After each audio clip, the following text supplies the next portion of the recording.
Hi everybody. As most of you know, I am big on community. Community is super important to me. It's something I'm deeply passionate about, I've written about, I've sought to practice in various forms over the years, and it's something that our community, Little Flowers community, is passionate about as well.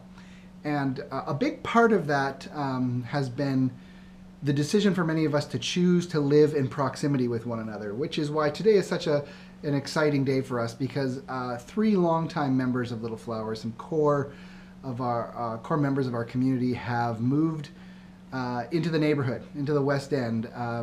In fact, their new house is like half a block from us. So John and Delia Knight and Jen Funk, welcome to the neighborhood. You guys have been part of this neighborhood for a long time, and now you're physically present, and that's huge. One of the most exciting things about that, I think, is that they are just one example of a lot of this happening in our neighborhood. Just people who are part of Little Flowers alone, there's a lot of different places. There's our community house here. My wife and I, Micah, live with 4 other people, sometimes more, depending on who's around, in our house here. And then Laura and Garrett, they own the Orange House. They're newly married, so they got a place of their own, but they're wanting to extend community over time.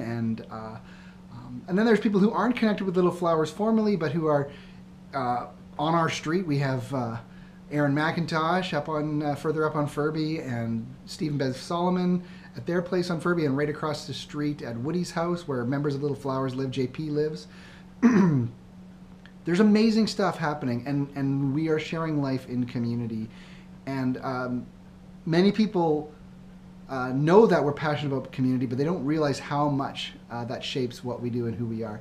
Many people have asked, when Chiara House opens, are you going to be moving in there? And it's like, no, I have a community house, and we have several others.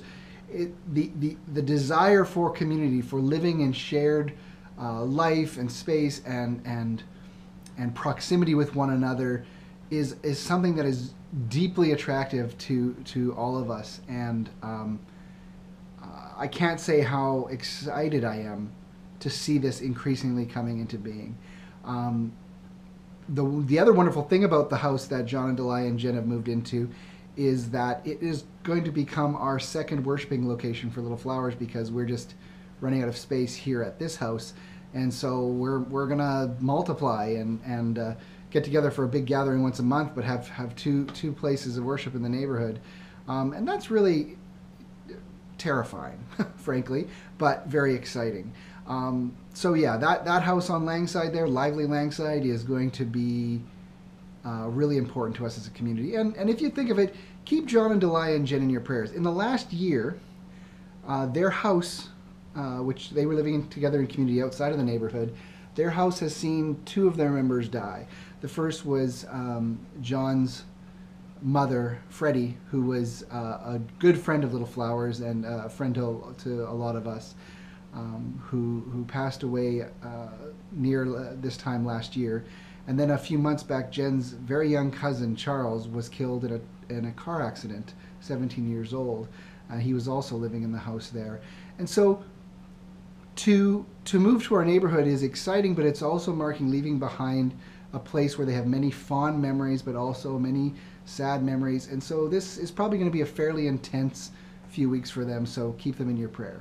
Anyway, if you want to know more about our community, feel free to drop questions in the comments below. Peace.